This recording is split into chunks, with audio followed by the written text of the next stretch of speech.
네, 이번 워크숍 주제는 이 성소수자 차별의 원인과 해방의 정치입니다. 그럼 바로 오늘 발제를 해주실 이 발제자를 소개해 드리도록 하겠습니다. 네, 최근 학내에서 벌어진 이 청소 경비 노동자들의 투쟁에서 이 노동자들과 학생의 연대를 건설하고 이 박근혜 퇴진운동의 시발점이 된 이화여대 투쟁에서 이 연대를 확산하기 위해 분투해 오신 노동자연대 활동가이십니다.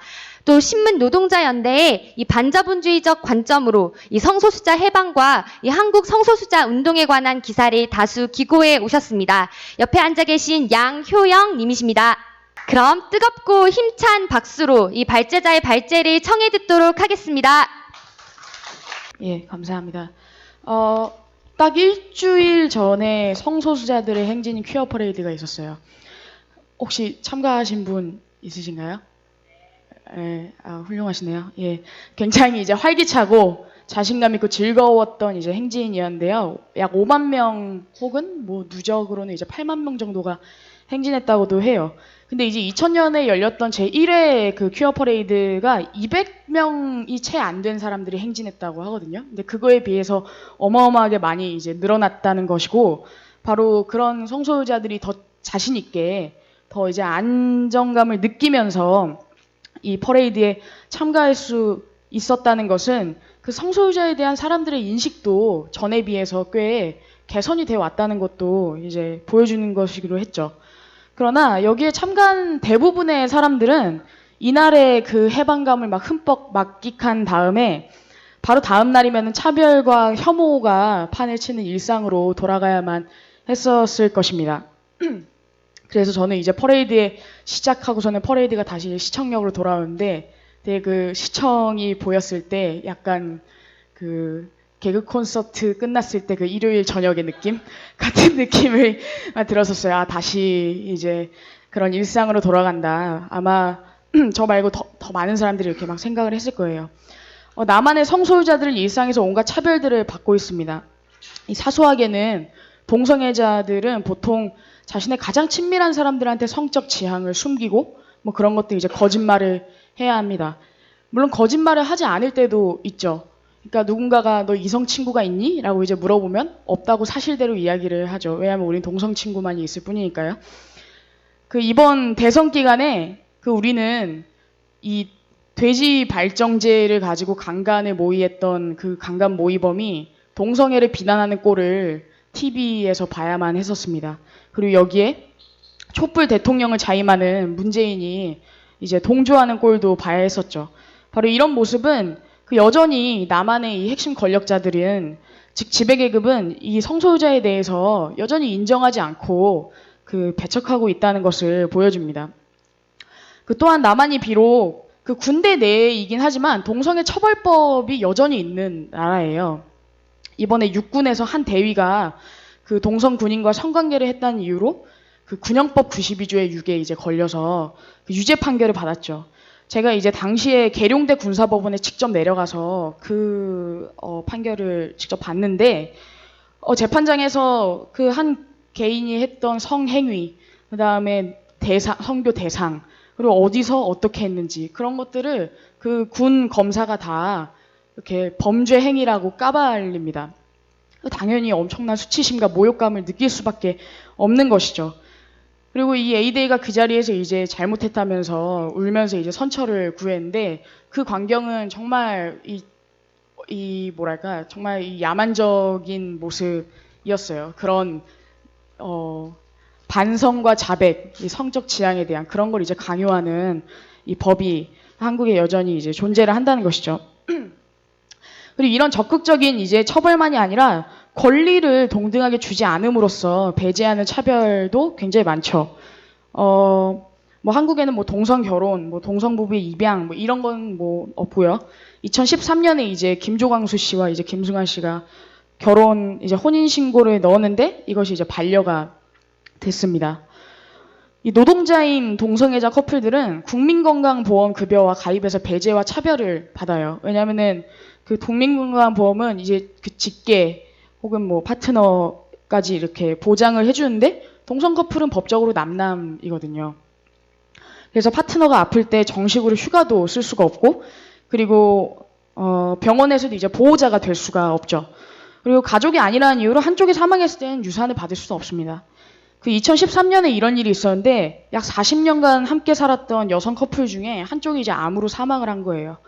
근데 사망한 여성의 가족들이 남은 한쪽에게 임종 소식도 알리지 않고 같이 살던 집도 다 빼앗아 버려서 그 남은 한쪽이 자살을 하는 그런 일이 벌어졌었습니다. 그리고 이 차별이라는 것은 단지 법적 차별만을 의미하는 것은 아닙니다. 이 자본주의에서 차별이라는 것은 굉장히 법만이 아니라 다른 여러 가지 수단으로 체계적으로 부추겨지기 때문에 법이 바뀐다고 다른 여러 그 일상에서의 차별이 곧바로 온전히 없어지지는 않죠. 그래서 이제 현실에서 많은 성소유자들이 겪는 차별은 뭐 교실에서 성소유자라는 이유로 왕따를 당하거나 가족으로부터 버림받거나 내가 원치 않았는데 직장에서 나의 성적 지향이 까발려지거나 이런 이제 평범한 사람들 사이에서 벌어지는 태도, 눈빛, 말투 이런 것들이 다 이 차별의 일종이라고 할 수가 있습니다. 그리고 이런 문제에 가장 취약한 집단 중에 하나가 바로 청소년 성소수자들이에요. 이 한 설문조사에 따르면 이 청소년 성소수자 응답자의 98%가 학교에서 교사나 학생들로부터 혐오 표현을 접했고 54%가 성소유자라는 게 알려지고 난 후에 괴롭힘을 당했다고 했습니다. 그리고 이런 차별 때문에 청소년 그 동성애자들의 자살률이 또래보다 몇 배씩 이제 높아요. 그런데 이제 박근혜 정부가 일선 교사들에게 성교육 지침서로 써라 하고서는 이제 만들었던 성교육 표준안은 아예 성소유자들의 존재를 그 성교육에서 가르치지 말라라는 그 지침이었어요. 근데 이 표준안은 여전히 폐기가 되고 있지 않은데요. 이거는 말 그대로 가이드라인이기 때문에 문재인 정부가 폐기하겠다라고 하면은 간단하게 폐기할 수 있는 건데 여전히 그러고 있지 않은 것이죠. 트랜스젠더의 문제도 굉장히 심각합니다. 이 가끔 트랜스젠더에 대해서 언론들이 호기심으로 다루기는 하지만 그들이 겪는 진정한 차별 그리고 고통에는 별로 주목을 하지 않아요. 이 트랜스젠더의 성별 정정 요건은 상당히 까다로워요. 그래서 이전에는 성기 수술을 꼭 받았어야 했습니다. 그리고 어떤 정신 나간 판사들은 그거 수술 받은 거 사진 찍어서 해달라고 이렇게 제출해라 법원에 이런 것도 했고 그래서 그런 걸 제출하고 했던 판사 중에 한 명이 이성호라는 판사인데 걔가 이제 박근혜 정부에서 국가인권위원회의 위원장을 한 이제 자가 됐었죠. 그리고 지금은 대체로는 생식 능력이 없다는 걸 입증해야 합니다. 그리고 이 과정에서 당연히 온갖 모욕적인 질문 같은 것들을 받을 수밖에 없어요. 그리고 성별을 변경해도 주민등록번호가 그대로이기 때문에 관공서에 가거나 아니면은 뭐 취업을 할 때 스트레스가 이만저만이 아닌 것이죠. 물론 나라별 성소유자의 권리가 차이가 있지만 한 통계에 따르면 한국은 이 성소유자 권리 지수가 성소유자 권리 지수가 뭐 유럽의 뭐 45개 나라 중에 44위 정도가 된다라는 이제 얘기가 있을 정도로 이 무권리의 상태에 있다고 할 수가 있죠. 그러나 이제 미국이나 유럽 선진국들도 법적 차별이 개선됐지만 성소유자 차별이 완전히 없어진 것은 결코 아닙니다. 이 부분은 이제 뒤에서 더 다루도록 할 텐데요. 그렇기 때문에 왜 이런 차별이 벌어지는지 그리고 그 원인은 무엇인지에 대해서 고찰하는 것은 매우 매우 중요하다고 할 수 있습니다. 이 성소유자 차별의 원인을 살펴볼 때 가장 중요한 것은 이 차별이 늘 존재하지 않았다는 거예요. 이 지금과 같은 성소유자 차별은 이 역사의 특정한 시기에 나타났습니다. 이를 구체적으로 설명하기 전에 이 마르크스주의가 인간의 섹슈얼리티에 대해서 어떻게 설명하는지를 잠깐 보겠습니다. 이 마르크스주의는 인간의 섹슈얼리티가 고정불변한 것이 아니라 바로 이 사회가 변함에 따라서 함께 조응해서 변해왔다고 그 주장을 했어요. 그러니까 즉 성을 둘러싼 인식, 태도 뭐 이런 것들은 사회가 변함에 따라서 변화를 했다는 것입니다. 물론 인간이 번식을 하는 그 방법은 아주 오랫동안 변하지 않아 왔지만 그걸 둘러싼 인간들 사이의 관계 이런 것들은 늘 변해왔다는 것입니다. 그래서 막스 친구인 엥겔스는 한 책에서 이렇게 썼어요. 거대한 혁명 운동이 일어날 때마다 자유연애의 문제가 전면에 등장하는 것은 흥미로운 일이다. 이렇게 쓴 바가 있는데 이는 이제 사회가 굉장히 격변적으로 변할 때마다 그 사람들이 성에 대한 그 인식, 그 다음에 기존 관념에 대한 도전, 이런 것들을 늘 동반하곤 했다는 것을 보여줍니다. 그 우익들은 동성애나 트랜스젠더 등이 자연에 반하는 것이라고 이제 비난을 하죠. 그러나 인류 역사 내내 자신의 젠더를 바꾸거나 동성을 사랑하는 그런 사람들은 무수히 많았어요. 중요한 것은 똑같은 행위일지라도 어떤 때에는 금지되고 어떤 때에는 허용됐다는 거예요. 특히 계급사회가 고착된 이후에는 이런 지배계급의 필요에 따라서 그 필요에 맞는 성적인 규범들이 설파되고는 했는데, 근데 이제 계급사회 이전에는 굉장히 광범하게 성 역할의 변경과 그리고 동성 간의 애정이 허용됐다는 그런 인류학적 증거 같은 것들이 많이 나왔죠. 그래서 비교적 최근까지도 존재했던 북아메리카 원주민 집단은 족장의 허락만 받으면 자신의 젠더를 자유롭게 변경할 수 있었고 동성 결혼도 가능했었다는 거예요. 그리고 이런 비슷한 종류의 수렵 채집 사회가 오스트레일리아, 중동, 아프리카 곳곳에서 발견이 됐었다는 것입니다. 그런데 계급사회 이후에는 상황이 조금 바뀌게 돼요. 이 계급사회 이전에 굉장히 자유롭고 호혜로운 그런 동등한 성적 관계보다는 이 계급이 생기게 되면서 이 지배계급의 필요에 따라서 그런 이 피지배계급에게도 성적 규범 같은 것들이 이 권장이 됐고, 그리고 이 계급의 시작과 함께 여성차별이 시작이 됐는데 이 여성에 대한 억압적인 관념 같은 것들도 이제 시작이 됐던 거죠. 그러나 그때조차도 동성 간 애정은 곧바로 천대받지는 않았어요. 오히려 굉장히 지역적으로 동성 관계에 대한 태도가 각양각색이었습니다. 14세기, 19세기에 이 봉건 시대의 일본에서는 남성 사무라이 간의 이 애정 관계가 무사도 규범에 포함되어 있었어요. 그래서 오히려 이제 도요토미 히데요시는 남성과의 성관계를 별로 좋아하지 않았다는데, 이게 이제 그걸 이제 들은 이제 일본 귀족들이 쟤는 농민 출신이어서 별로 그런 거 안 좋아하나 보다 이러면서 뒷담하는 하나의 뒷담거리가 될 정도로 이런 게 굉장히 만연했다는 거죠. 그리고 17세기에 한 중국 소설은 강제로 결혼하게 된 한 여성이 자신이 사랑했던 여인을 남편에게 첩으로 맞게 해달라고 설득을 해서 이 세 명이서 함께 재밌게 살았다는 그런 실화에 근거한 중국 소설이 또 존재를 해요. 이런 걸 봤을 때 계급사회 이후에도 동성 간의 그런 관계라는 게 굉장히 다양했다는 것을, 오늘날 같지 않았다는 것을 알 수가 있습니다. 자, 그리스 로마 시대에는 동성 관계가 널리 관용됐던 것을 우리도 이제 익히 알고 있죠. 심지어 남성 간 동성 관계는 때때로 이성 간 애정보다 더 고귀한 것으로 여겨졌는데, 아테네의 참주 정치를 최종적으로 이제 뒤엎은 것도 두 남성 커플의 공로로 돌려졌었습니다.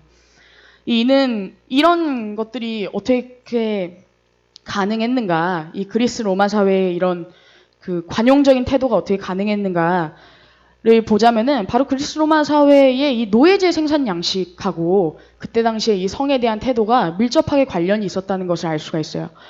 이 당시에 이제 잉여 생산의 대부분을 정복 전쟁으로 얻은 노예들이 담당을 했었습니다. 그래서 이 그리스 로마 사회에서는 실제 생식을 통한 노동력 재생산이라는 게 그렇게 중요하게 여겨지지 않았었던 거예요. 그래서 생식과 관계없는 성적 관계들이 꽤나 폭넓게 이제 허용이 됐었습니다. 그러나 물론 이때 당시에 동성 간 애정 관계들은 오늘날의 동성애하고는 좀 달랐어요. 왜냐하면 이제 당시에는 여러 가지 그때 당시의 규범에 따른 가치관들이 있었는데, 예컨대 이제 삽입하는 남성은 삽입을 당하는 사람보다 연령이 좀 더 있어야 되고, 그리고 삽입 당하는 남성이 나이가 많거나 혹은 아니면 이제 일반 시민이거나 이러면은 비난의 대상이 되기도 했었습니다. 그러니까 꼭 오늘과 같이 이런 동등한 인격체로서의 그런 사랑 이런 거하고는 약간 이제 다른 모습이었던 것이죠. 반면 이제 그리스 로마 사회가 이제 위기를 겪은 3세기부터 봉건제로 넘어가는 시기부터 이 동성 간의 성관계에 대한 비난이 시작이 됐었습니다.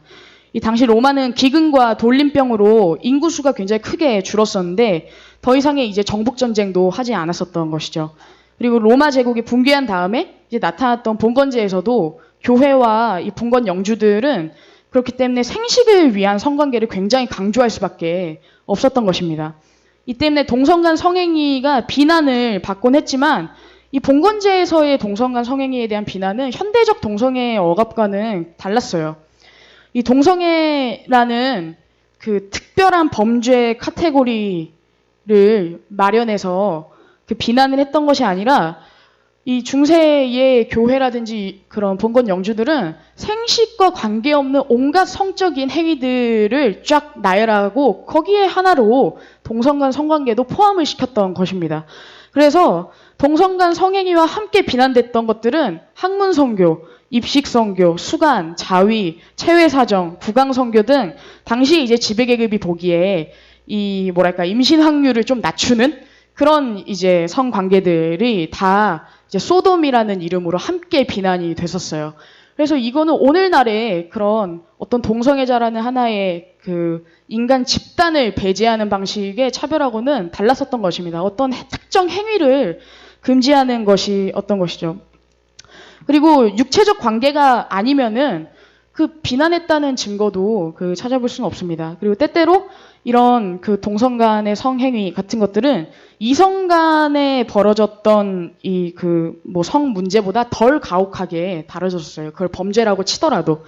그래서 예컨대 이제 임신한 아내와 성관계 하는 것, 이게 남성들끼리 자위를 해주는 것보다 더 심각한 범죄로 여겨졌었습니다. 이건 이제 오늘날의 가치관으로 이제 볼 수가 없는 문제인 거죠. 이 19세기 전까지는 기독교 교회 전통에서도 이 동성애를 지금과 같이 증오하고 혐오를 부추기는 일은 없었어요. 그래서 존 보스웰 같은 학자들도 동방교회에서는 오히려 동성 간 결혼의 축성을 내렸다, 교회가. 이런 이제 주장도 하죠. 그래서 오늘날 한국 기독교 우익들이 이 성경이 동성애 혐오를 정당화해준다, 이렇게 주장하는 것은 다소 황당한 일입니다. 왜냐하면 전혀 역사적이지도 않고 전혀 맥락적이지도 않은 것이죠. 이 성서의 모호한 구절을 지멋대로 해석하거나 이 중세 시기처럼 어떤 특정 행위에 대해 금지한 것을 성적 지향을 가진 인간에 대한 배제로 이제 비약을 해서 해석을 하는 것이죠. 근데 어쨌든 중요한 것은 이 성에 대한 태도는 완전히 사회가 변화함에 따라서 함께 변화해 왔다는 것입니다. 그렇다면 왜 오늘날에 이런 현대적인 성소유자 차별은 언제 이제 비롯됐느냐, 이런 물음을 던져볼 수가 있죠. 이 현대적 성소유자 억압은 19세기 중엽에 등장했습니다. 물론 자본주의 아주 초창기에는 일부 지역에서 봉건제가 가지고 있었던 그 소도미법을 폐지시키는 일도 있었어요. 프랑스에서는 1791년, 그리고 미국에서는 이제 독립혁명의 여파로 그런 일들이 벌어졌고, 당시 이제 볼테르나 벤담 같은 계몽주의 철학자들이 동성애 처벌에 반대하는 이 주장을 하기도 했죠. 이 부르주아지들이 봉건적 잔재와 이제 맞서 싸우면서 그들이 권력을 쟁취하는 과정에서 그 개인의 자유, 이런 것들을 이제 중요하게 여겼기 때문에 그것의 하나의 그 여파로 개인의 몸에 대한, 신체에 대한 그런 자유 같은 것들도 그 설파가 됐었던 것입니다. 문제는 이제 19세기 중엽에 영국에서 벌어졌는데, 바로 이 19세기 중엽 영국에서 이 가족의 그 자본주의적 재건이라는 중요한 사건이 벌어졌기 때문이죠. 그리고 바로 이것이 오늘날 성소수자 이 차별의 원인입니다. 이 소위 그 정상적인 가족으로 여겨지는 그런 그 자본주의 핵가족, 그것의 이제 재건과 동시에 그런 가족을 위협하는 것으로 보이는 사회적 존재들에 대한 비난과 공격이 함께 시작이 되었었던 것입니다. 이 영국에서는 이 산업혁명이 가속화되면서 노동계급 가족이 굉장히 급속도로 해체가 되기 시작을 했었어요. 그래서 공산당 선언에서 막스가 이런 얘기를 합니다. 대공업 프롤레타리아들의 모든 가족적 유대를, 대공업이 프롤레타리아들의 모든 가족적 유대를 갈갈이 찢을수록, 어린이들이 단순한 상품이나 노동 도구들로 바뀌어버릴수록 가족이나 교육에 관한, 부모와 자식의 흉허물 없는 관계 등에 관한 부르주아적 상투어들은 더욱더 구역질 나는 것으로 된다. 이 봉건제에서는 그 가족 중심의 농업과 수공업 생산, 이런 것이 이제 일반적이었지만, 바로 자본주의에 들어와서는 이 생산이라는 게 공장으로 넘어가면서 가정과 일터의 분리에 기초한 독특한 이 가족 제도가 생겨났었던 것입니다. 그래서 산업화 초창기에는 어떤 성별이나 나이, 개성 이런 거하고 상관없이 그저 이제 노동자로 고용될 수만 있다면은 별로 이렇게 가족을 꾸리지 않아도 되는 것처럼 보였기 때문에 이 초창기에 이제 가족의 유대가 뿔뿔이 이제 흩어지는 일들이 있었던 것이죠. 또한 이제 대공장이 있는 도시로 노동자들이 대규모 이주를 하면서 이런 이제 일들이 벌어졌던 것입니다. 물론 당대의 이제 열악한 그 노동 조건도 가족 해체의 큰 그 요인이었는데 이 공업단지의 리버풀 지역의 노동자들의 평균 연령이 15살밖에 되지 않았었다고 해요. 그리고 여성들은 그 탄광이나 공장에서 아이를 낳고 바로 출근을 했는데 그러다 보니까 이 낳은 아이를 누가 돌봐줄 수가 없다 보니까 그 아이한테 술을 먹이고 그 다음에 마약을 먹여서 몇 시간 동안 재우고 그 다음에 자신 노동을 하는 이런 끔찍한 일들이 벌어졌고 당연히 그 마약과 럼주를 먹으면 자란 아이가 건강하게 자랄 수가 없었겠죠. 그러니까 이 막스는 그때 당시에 노동계급 가족은 완전히 붕괴 직전 상태에 놓여 있다라고 이제 봤었던 겁니다. 그래서 막스가 이제 공산당 선언에서 심지어 가족은 부르주아지에게만 완전히 발전된 형태로 존재한다라고 이제 얘기할 정도로 노동계급 가족은 굉장히 이제 붕괴된 상태였죠. 그러나 이제 가족은 사라지지 않고 자본주의적으로 각색이 됐습니다. 이 부르주아지들이 안정적이고 건강한 노동력 확보를 필요로 했기 때문이죠. 물론 이런 데에는 이제 노동자들도 호응을 했어요. 왜냐하면 당시에 이제 노동 조건도 너무 끔찍하고 그러다 보니까 이 여성과 아동의 건강을 보호하고 또 이들을 가정 내로 돌려보내는 게 그 당시에 이제 노동자들이 굉장히 요구했던 장시간 노동 시간 근절 이런 거하고도 연결이 돼 있다고 생각을 했기 때문이죠. 물론 자본가들은 이 가족을 설파를 하면서 절대 이제 공짜로 그 가족을 꾸리도록 하진 않았습니다. 그 여성에게 양육과 그 노인 요양 그리고 교육 이런 이제 무보수 노동을 그 가족 내에서 떠맡도록 했었던 것이죠. 그리고 이런 그 개별 가족의 그 무보수 노동은 이 자본가들이 부담해야 되는 노동력 재생산의 비용을 굉장히 경감시켜주는 이득을 주었습니다. 또한 뭐 여러 가지 이데올로기적 효과들도 있었던 것이죠. 뭐 예컨대 이제 가족의 부양 의무에 이 사람들이 많이 얽매이게 돼서 뭔가 집단적 투쟁에 나서는데 굉장히 저하게 만든다든지 혹은 뭐 이제 각자 도생이나 개인주의 같은 자본주의 사상을 유지하는데도 바로 밥상머리 교육이 굉장히 중요하다라는 것을 이제 알게 되었었던 것이죠.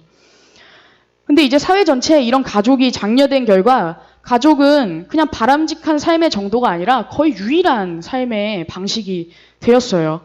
그리고 이런 소위 정상적 가족을 구성하지 않거나 지향하지 않는 삶에 대한 비난들이 시작이 됐던 것입니다. 그리고 그 핵심 타겟이 바로 동성애였던 거예요. 왜냐하면 동성애는 이 출산과 양육과 상관없는 성애의 대표적인 표지로 여겨졌었던 것입니다. 그래서 만약에 이런 동성애를 허용을 한다면 출산과 양육에 상관없는 이성 간의 성관계 혹은 그 가족이라는 것 외의 그런 성관계 같은 것도 통제하기 힘들 것이라는 그 지배급의 판단이 있었던 것이죠. 그래서 1885년 영국에서 남성 간의 소위 추잡한 외설 행위 일체를 처벌하는 법이 개설이 되고 비슷한 시기에 이제 독일에서도 동성애를 범죄화해요. 그리고 1868년에 일본이 메이지 유신에 따른 근대화 계획의 일환으로 동성관계를 제한하는 법률을 도입을 합니다. 그래서 20세기에 들어서면은 주요 자본주의 국가들이 모두 다 이런 가족제도의 재확립을 통해서 그 동시에 동성애자를 공격하는 법률을 도입을 하기 시작하죠. 그리고 이런 과정에서 동성애는 누구나 할 수 있는 행위가 아니라 그런 특정 이상한 종류의 인간들이 하는 것으로 여겨지게 되었습니다. 1869년에 동성애라는 용어가 새롭게 만들어지는데 그 다음에 이제 이성애라는 용어가 10년 뒤에 만들어집니다. 이 봉건제 때와는 다르게 부르주아지들이 이 동성성관계라는 행위만을 비난하지 않고 이 동성애자라는 사람 자체를 별종 취급하는 방식으로 이 차별을 고착화해 나갔기 때문입니다. 이 봉건제 시기만 하더라도 동성관계는 좀 이런 거였어요. 그러니까 누구나 느낄 법한 그런 이 욕망 이런 걸 뭔가 조절하지 못했던 그런 누구나 저지를 수 있는 실수 같은 걸로 여겨졌다면 자본주의에서는 아예 일반인과 다른 비정상 혹은 이제 정신병 이런 걸로 이제 여겨졌었던 것입니다. 그리고 이런 이제 그 동성애에 대한 비난은 이 의학과 과학 그리고 법률 같은 걸로 이 뒷받침이 되기 시작을 하고 바로 이런 그 공격의 좀 상징적이었던 사건이 바로 그 오스카 와일드 재판 사건이었어요. 1885년 그 행복한 왕자를 쓴 것으로 유명한 그 오스카 와일드가 동성애를 했다는 이유로 기소를 당합니다. 그리고 그는 이제 노역형으로 이제 2년을 받고 출소 후에 곧 죽는데요. 어쨌든 이제 그런 이제 마녀 사냥 같은 걸로 그 동성애를 처벌해야 한다라는 공격 같은 것들을 했었던 것이죠. 그리고 이제 이런 전형적인 가족의 모습이 고착화되자 그것을 이제 뒷받침하는 성 역할도 그 남성과 여성의 본성처럼 여기게 되면서 이 점에서 이제 트랜스젠더가 여성성과 남성성을 그 남성성의 생물학적 자연스러움에 도전하는 이제 존재로 여겨지면서 공격을 받게 됐었던 것이죠. 그리고 이런 성적 도덕을 수립한 서구 자본주의 국가들이 바로 식민지 쟁탈 시기와 이 1, 2차 세계대전 동안 자신들의 그런 성적 억압을 식민지에 이식시키는 역할을 했다는 게 굉장히 중요합니다. 이 때문에 그 제국주의 국가들의 식민지였던 곳들에서는 이전에는 동성애 억압적인 법률들이 없었는데 영국이나 뭐 프랑스 이런 곳들의 그 억압을 통해서 그 동성애 억압적인 법률 같은 것들이 도입되는 그 과정이 있었던 것이죠. 그리고 오히려 이제 많은 사람들의 편견과 달리 이제 과거에 이제 아랍 세계와 아프리카, 뭐 아시아에서는 동성애에 대한 상당히 관대한 태도들이 존재를 했었다는 것입니다. 그리고 사실 뭐 한국의 군형법 92조의 6도 그 역사를 거슬러 올라가 보면 일제 시기에 도입됐던 그 개간 처벌법 그리고 해방 이후 미군정이 도입한 소도미 처벌법에 그 뿌리를 두고 있다고도 할 수가 있습니다. 그렇기 때문에 오늘날 이런 지역에서 벌어지는 동성애 증오의 씨앗은 바로 서방 제국주의자들이 뿌린 것이라고 할 수가 있죠. 그리고 오늘날에도 이런 성소유자 억압이 계속되는 이유는 바로 자본주의적 가족제도가 계속되고 있기 때문입니다. 물론 서구에서는 동성결혼이 합법화되고 좀 더 다양한 가족 구성이 인정받는 성과가 있지만 여전히 이런 가족 구성은 출산과 양육을 담당하는 이성의 가족에 비해서는 부차화돼 있습니다. 여전히 이제 출산과 양육을 떠맡는 자본주의적 가족제도가 이 지배계급에게 핵심적이죠. 바로 이처럼 성소유자 차별이 자본주의와 연관이 있고 이 자본주의에서 비롯됐다는 사실은 이 성소유자들의 투쟁도 자본주의에서 벌어지는 다른 투쟁과 무관할 수 없는 예외적이지 않은 그 투쟁이라는 것을 의미를 합니다. 그리고 또한 이 성소유자 차별은 더 큰 성적 억압을 도입하는 그 과정 속에서 벌어졌다는 점, 바로 그 이성의 그런 섹스, 뭐 관계 이런 게 뭔가 즐거움이나 애정이 아니라 어떤 출산과 양육을 중심에 놔야 한다는 그런 보수적인 성적 관념을 부추기는 과정에서 동성애도 억압이 됐기 때문에 바로 이것이 그냥 동성애자들만의 문제가 아니라는 것이죠. 그러나 이제 성소유자 운동 내에서는 이런 성소유자들의 억압 그리고 이 억압에 맞선 그 해방은 어떤 다른 이제 사회 세력이나 아니면 이제 노동 계급이나 이런 사람들과 함께 해결할 수 있는 문제가 아니라 바로 성소수자라는 하나의 이런 공동체만이 이 문제에 대해서 맞서 싸우고 투쟁할 수 있다는 식의 생각을 많이들 합니다. 그리고 뭐 이성애자나 다른 사회 집단은 이런 문제에 관련이 없거나 혹은 이런 문제에 이제 일조한다는 그런 정체성 정치가 꽤나 많이 받아들여집니다. 그러나 현실은 그렇게 단순하지가 않습니다. 오히려 이 성소수자들의 삶은 계급에 따라서 굉장히 판이합니다. 그 역사적으로도 이 지배계급이었던 동성애자들은 동성애가 범죄일 때도 그들의 재력과 권력으로 굉장히 안전하게 동성애 파트너들을 구할 수 있었어요. 그런데 1917년 러시아 혁명 전에 이 노동계급은 동성애를 하면은 시베리아로 유형을 보냈습니다. 그리고 많은 청소년 성소유자들이 가족에게 거부당해서 갈 곳이 없는 경우가 많은데 돈 많은 성소유자들은 그런 걱정 안 하죠. 그래서 영국의 한 동성애자 의원은 이제 자기 집에 야 뭐 게이 이렇게 막 누가 낙서를 한 거예요. 이제 그런 일이 벌어지자 다른 집을 샀다고 합니다. 그리고 이제 그 과정에서 한국 돈으로 1억 원 정도의 이제 차익을 남겼다고 이야기를 했어요. 심지어 지배계급인 성소수자가 평범한 성소수자들의 이익을 대변하지 않는 경우도 있습니다. 최근에 아일랜드에서 그 인도 이민자 출신의 동성애자가 집권당 당수가 됐는데 이 사람은 완전한 신자유주의자입니다. 그리고 이 사람은 이제 청소년 성소수자들이 받는 정신건강 서비스 부분에 대한 지원을 삭감한 장본인이기도 한 것입니다. 바로 이처럼 이 지배계급 그 성소수자들은 어떤 자기에게 피해가 되는 일부 차별에 대해서는 반대할 수는 있지만 아주 근원적으로 이 자본주의가 그 양산하는 그 차별은 이 자본주의 사회를 위협한다고 생각을 하면은 지지하지 않는 경우들도 있다는 것이죠. 그리고 더 근본적으로는 이 자본주의 사회를 그 유지하는 것이 그 자신의 더욱더 큰 이익이라는 것입니다. 그런데 이런 정체성 정치는 이 성소유자 사이의 계급의 문제를 흐리는 그 문제도 났습니다. 그래서 이 자본주의 지배계급 일부와도 그들이 만약에 성소유자들의 그런 걸 지지한다면 그들이 이제 친구로 포장하는 문제들도 있는 것이죠. 그리고 다음 시간에 좀 더 자세히 얘기하겠지만 바로 이런 정체성 정치가 핑크머니나 아니면 핑크워싱 같은 것으로 성소유자 운동을 이끄는 그런 문을 열어주는 구실도 하는 것이죠. 그래서 한국의 이 주류 성소유자 운동들도 제국주의 국가들과 기업의 후원에 너무나 무비판적입니다. 그래서 최근에 이제 성소유자 단체들의 연대체인 무지개 행동은 올해부터 이제 다국적 기업인 구글에게서 5,700만 원을 후원받기로 했어요.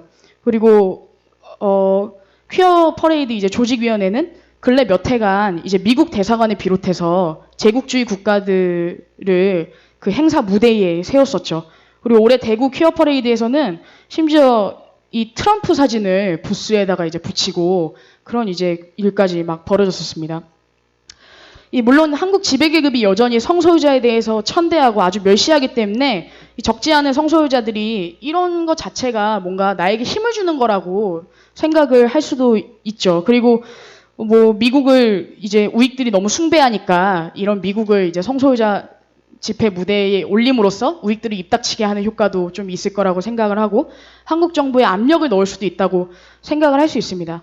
그러나 궁극적으로는 바로 이런 식의 이 제국주의자들과 다국적 기업들의 힘을 빌리는 것은 성소유자 차별에 맞선 근원적인 힘을 약화시키는 문제가 있습니다. 이 서구의 법제도 개혁들은 그리고 성소유자에 대한 이 관용적인 인식들은 사실상 아래로부터의 투쟁의 다 산물들이었어요.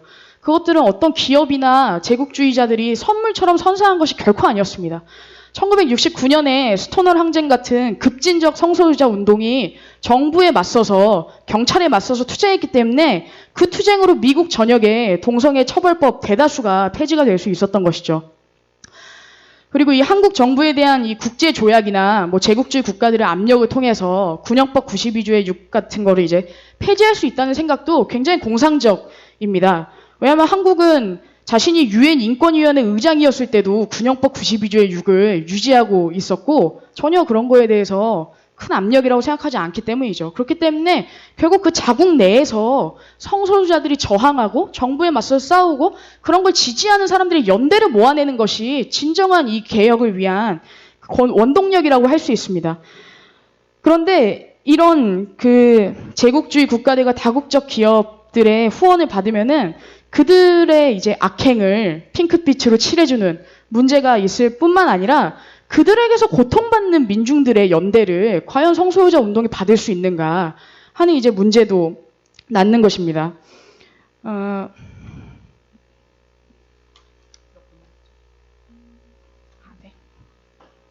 예. 그래서 이런 이제 그 친기업화, 이런 이제 친제국주의 정책 같은 것들은 사실 이제 서구에서 더 많이 발전해 있어요. 한국은 이제 그 서구에 비해서는 약간 미치지 못하지만 꽤나 발전해 있긴 한데, 근데 어쨌든 이 서구에서도 이런 기업과 국가의 후원을 성소유자 운동이 받는 것이 과연 옳은가 하는 이제 문제 제기들이 벌어지고 있습니다. 왜냐면은 이제 기업들은 진정한 이제 해방에는 관심이 없고 이런 퍼레이드를 한몫 잡는 날 정도로 생각을 하기 때문이죠. 그래서 버거킹은 무지개 포장지에 햄버거를 싸서 이것은 자긍심 햄버거다. 그리고 앱솔루트 보드카는 병에다 무지개 칠을 해서 이것은 이제 자긍심 보드카다. 이런 식으로 이제 판매를 한다는 것입니다. 그래서 이런 친기업적, 친정부적 주류 성소유자 운동의 일부는 명예나 위신을 얻을 수 있었겠지만 평범한 성소수자들의 삶은 서구에서도 해결되지 않았습니다. 그래서 이 미국과 유럽 각지에서도 뭐 평범한 성소유자들은 차별을 받고 있죠. 뭐 트럼프의 당선 자체가 그런 것들을 보여준다고 생각하고 그런 계속 그 미국이나 유럽에서 있는 혐오 범죄 이런 것도 그런 서구에서 결코 이 혐오가 끝장나지 않았다라는 것을 보여준다고 생각을 합니다. 그렇기 때문에 오히려 우리의 친구는, 우리 성소유자들의 친구는 제국주의와 다국적 기업에 고통받는 이 민중과 노동자들이라고 생각을 합니다. 그리고 이 성소유자 차별을 비롯해서 이 자본주의의 여러 차별들은 사실상 그런 이 자본주의의 이윤, 이런 착취체제로 공고히 하기 위해서 조장되는 것인 것이죠. 그렇게 이 차별에 맞선 투쟁과 착취에 맞선 투쟁은 굉장히 긴밀하게 연결이 되어 있습니다. 이것은 역사적으로도 이 계급 투쟁의 전진과 후퇴에 따라서 성소수자들의 권리가 전진하고 후퇴하는 그런 과정을 봐도 알 수가 있죠. 이 1969년에 그 스토널 항쟁은 바로 미국의 베트남 전쟁에 반대하는 항의운동, 프랑스의 1천만 노동자 총파업 운동, 그 다음에 흑인들의 공민권 그 쟁취 운동들의 영향을 받은 그 항쟁이었던 것입니다. 그리고 동성애자 권리 운동이 대중적으로 벌어진 대중적으로 이제 첫 번째 벌어진 그 나라도 1890년대 이제 독일이었는데 바로 그곳에서 이 성소수자들의 권리와 사회주의를 연결시키는 그런 이 독일 3인당의 역할이 있었기 때문이죠. 그래서 이 독일 3인당은 이 오스카 와일드가 동성애자라는 이유로 마녀사냥격 재판을 받았을 때도 유럽에서 거의 유일하게 이제 오스카 와일드를 방어한 정당이기도 했습니다. 그러나 이 성소유자 해방이 가장 멀리 나아갔던 때에는 바로 1917년 러시아 혁명이었어요. 이 러시아 혁명은 동성애와 동성 결혼을 합법화시켰고 공공연하게 게이로 알려졌던 그 사람을 1918년에 그 외무장관격에 앉혔습니다. 이 당시에 러시아에서는 성소수자들의 집단적 투쟁이 존재하진 않았지만 노동계급이 혁명의 과정에서 바로 이런 차별적 생각들을 씻어내고 기존의 착취체제를 뿌리 뽑자 굉장히 많은 사람들이 성적 개방에, 성적인 문제에 이제 개방적인 생각으로 바뀌었었던 것이죠. 또한 무엇보다도 이 기존 가족이 떠맡고 있었던 가사와 양육 등을 그 노동자 국가가 이 사회의 우선순위를 그런 걸 투자하는 데에 투자함으로써 바로 사람들이 어떤 경제적 요건에 얽매여서 결혼하고 관계를 맺는 게 아니라 진정으로 애정적 관계로 그 관계를 맺기 시작할 수가 있었고 동성애적 관계 같은 것도 굉장히 널리 인정됐었던 것입니다. 그러나 이제 결국 이런 실험이 중단되고 동성애가 다시 불법화된 것은 바로 러시아 혁명의 패배하고도 연결이 돼 있었던 것이죠.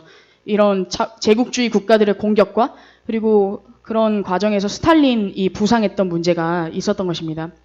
그러나 이런 러시아 혁명은 이 성소수자들이 느끼는 이런 답답하고 보이지 않는 사실 같은 억압이 완전히 사라진 이 새로운 세상이 우리에게 가능하고 바로 우리는 쟁취할 세상이 있다는 것을 보여줬다고 생각합니다. 바로 우리는 이런 새로운 세상을 위해서 투쟁해야 한다고 생각합니다. 감사합니다. 네, 그러면 발제자의 정리 발언이 들어보도록 하겠습니다. 예, 많은 기업 질문 주장해 주셔서 감사하고요. 몇 가지 제가 충분하게 답을 하지 못할 거기 때문에 몇 가지 이제 스스로 탐구하실 책들을 좀 소개해 드리도록 하겠습니다. 일단 그 무지개 속 적색이라는 책인데요. 이거는 이제 영국 그 사회주의자가 쓴 책이고 이 개괄적으로 그 성소수자 차별의 역사, 기원, 그다음에 운동의 역사들을 다루고 있습니다. 그리고 굉장히 읽기 편할 거기 때문에 이거는 뭐 한번 입문용으로 읽어보시면 좋을 것 같습니다. 그리고 그 동성애 혐오의 원인과 그 해방의 전망이라는 책인데요. 이 책은 이제 좀 더 제가 보기에는 그런 계급의 문제와 그런 동성애자 차별의 문제가 어떻게 이제 연결되는지에 대해서 뭐 여러 논쟁들도 다루고 있습니다. 그래서 이것도 저는 좀 강추하는 책이고, 그리고 마지막으로 이 책도 정말 추천하고 싶은 책인데, 이 책은 단지 성소유자들의 그 쟁점만 다루고 있진 않아요. 여기는 이제 이주민, 그 다음에 뭐 여성, 그 다음에 그 계급이란 무엇인가, 차별이란 무엇인가 자체를 다루고 있는 파트들이 있고, 이거를 같이 읽어보시면은 이제 그런 뭐라고 해야 돼, 일반적인 이제 막스주의자들의 차별과 이제 계급에 관한 관점 같은 것들을 알 수 있으실 겁니다. 그래서 요 세 가지 책을 좀 북카페에 가셔서 구매하시기를 바라고요. 일단 한 분이 정체성 정치를 받아들이는 사람이 꽤 많은데 어떻게 이제 그 사람들과 토론을 해야 하냐라고 이제 말씀을 해주셨습니다.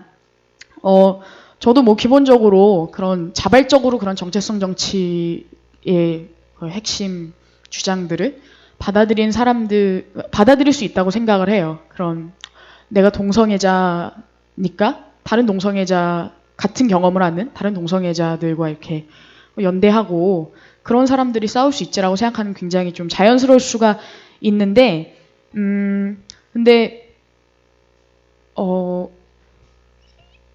이 현상적으로 보면 이제 게이보다 이제 뭐 레즈비언이 더 차별을 받는 게 맞는데 그런 사람 어떻게 설득해야 되냐라는 이제 얘기를 해주셨잖아요. 근데 저는 일단은 이 정체성들을 이렇게 쭉 놓고 어느 정체성이 더 차별받냐 이렇게 비교하는 거는 이 차별에 맞선 투쟁을 건설하는 데에 굉장히 효과적이지 않다고 생각을 해요. 그리고 오히려 때때로는 되게 불필요한 긴장과 오해를 낳기가 되게 쉬운데, 왜냐면은 이제 정체성들끼리 비교를 하다 보면은 일단 한도 끝도 없을 수가 있어요. 그래서 1969년에 스토널 항쟁으로 그 투쟁이 분출한 다음에 그 동성애자 해방 전선이라는 급진적인 성소유자 해방 운동 단체가 등장을 했는데, 이 단체가 나중에 이제 많이 정체성 정치를 받아들이게 돼요. 근데 그 정체성 정치를 받아들이면서 굉장히 그 차별들을 서로 비교하는 과정들이 막 있었던 거예요. 그래서 게이들은 뭐 여성보다 기득권 아니야? 이렇게 하면서 일단 여성들이 그 무리에서 빠져나왔어요. 1970년대 초에. 그리고 그 바이섹슈얼 여성과 레즈비언 여성들이 나왔거든요. 근데 그 사이에서 바이섹슈얼, 니네도 남자랑 동침하잖아. 레즈비언만 싹 모였어요. 그리고 레즈비언 내에서도 뭐 특정한 성관계를 하는 사람, 특정한 라이프 스타일을 고수하는 사람, 특정한 무언가인 사람, 이렇게 완전히 핵분열하듯이 그 게이 해방 운동이 이렇게 정말 나중에는 정말 소규모의 자신들만의 개토를 만드는 사람들끼리만 이렇게 남을 정도로 그렇게 분열을 했었던 거예요. 그래서 우리가 이런 정체성이라는 거를 딱 놓고 너는 나보다 뭐 더 차별받아, 너는 나보다 덜 차별받아 이렇게 비교하는 거는 이 단결한 운동을 건설하는 데 굉장히 해악적일 수가 있다. 그래서 오히려 우리는 이제 그런 걸 뛰어넘어서 우리가 체제가 강요하고 있는 이런 차별에 우리 모두가 다 고통을 받고 있는 거기 때문에 그런 차별을 우리가 서로 이해하면서 그러나 그걸 넘어서 함께 단결할 수 있다고 주장하고 설득하는 게 좀 필요하다고 생각을 합니다. 그리고 이 역차별 문제는 다른 한 분이 많이 얘기해 주셔서 간단하게만 덧붙이자면은 저는 일단 역차별이라고 뭐 얘기하는 사람들은 다 일단 사기라고 보면 된다고 생각해요. 다 사기입니다. 여성 관련해서도 뭐 역차별 이러잖아요. 사기예요, 완전히. 왜냐면 이런 말이에요. 차별을 개선하는 게 다른 사람한테 차별이라는 거거든요. 근데 그러면 어떻게 차별을 개선해요? 다 그냥 또 다른 그건 차별을 낳을 뿐인 건데. 그러니까 완전 사기고 사실상 차별받는 사람들 위축시키고 그런 차별받는 사람들이 구조적으로 좀 더 지원을 받고 이러는 거에 대해서 못마땅하게 생각하고 그러는 겁니다. 그리고 최근에 이제 뭐 종교 차별이다 이렇게 얘기하는 거는 제가 보기에는 성소수자 인권과 마치 그거에 대립돼서 종교의 자유가 있다는 식으로 구도를 이렇게 프레임을 짜는 거라고 생각을 해요. 근데 사실상 기독교가 전부 다 같지가 않거든요. 그리고 기독교 내에서 뭐 향림교회 같은 사람들은 굉장히 철저하게 방어하고, 가톨릭 내에서도 아주 소수의 진보파들은 동성애 문제에 대해서도 우호적이고, 그렇기 때문에 마치 이거는 기독교에 대한 공격이다 이렇게 얘기하는 거는 지네만 기독교인 줄 아는 완전히 편협한 우익들의 그런 생각이라고 저는 생각을 합니다. 그래서 이런 거에 잘 맞서려면은 바로 진보적 기독교인들과 이 성소수자 운동에서 단결하고 투쟁하는 게 굉장히 중요하다는 것도 볼 수가 있죠. 그리고 한 분이 이제 정의당 당원이라고 이야기를 해주시면서 말씀해 주셨는데, 저도 이제 퀴어 퍼레이드에서 이정미 대표가 발언하는 거 굉장히 인상 깊게 들었습니다. 그리고 굉장히 화끈했고 속 시원했는데요. 사람들이 이정미를 연호하는 걸 보면서 이제 저도 같이 연호를 했는데, 그래서 이제 그런 운동 내에서 같이 함께 투쟁을 하고 그랬으면 좋겠습니다. 그러나 동시에 이제 정의당에서 그 대구 퀴어 퍼레이드에 관련해서 그 미국 대사관을 환영하는 그 논평을 냈던 거에 대해서는 정의당 내에서도 좀 토론과 논쟁을 통해서 좀 더 급진적인 쪽이 승리할 수 있도록 또 동지가 많이 기여를 해주시면 좋을 것 같습니다. 그리고 한 분이 이런 노동자들의 모순적인 생각을 어떻게 극복하냐라는 이제 말씀을 해주셨는데, 런던 프라이드 얘기는 많이 해주셨으니까, 좀 약간 작은 경험이긴 하지만, 1997년도에 노동자들이 대파업을 한국에서 벌였을 때, 처음으로 무지개 깃발이 그 대파업 현장에 나섰습니다.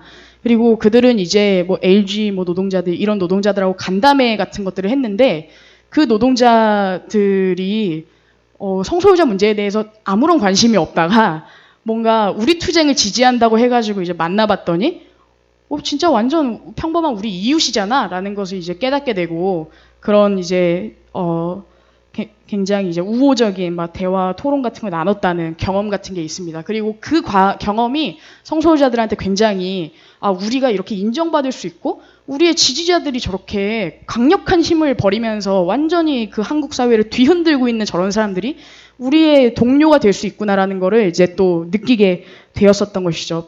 아주 살짝 보여졌던 거여서 아주 짧긴 하지만 우리는 이런 가능성을 더 극대화시키는 그런 이 역할을 능동적으로 해야 한다고 생각합니다. 감사합니다.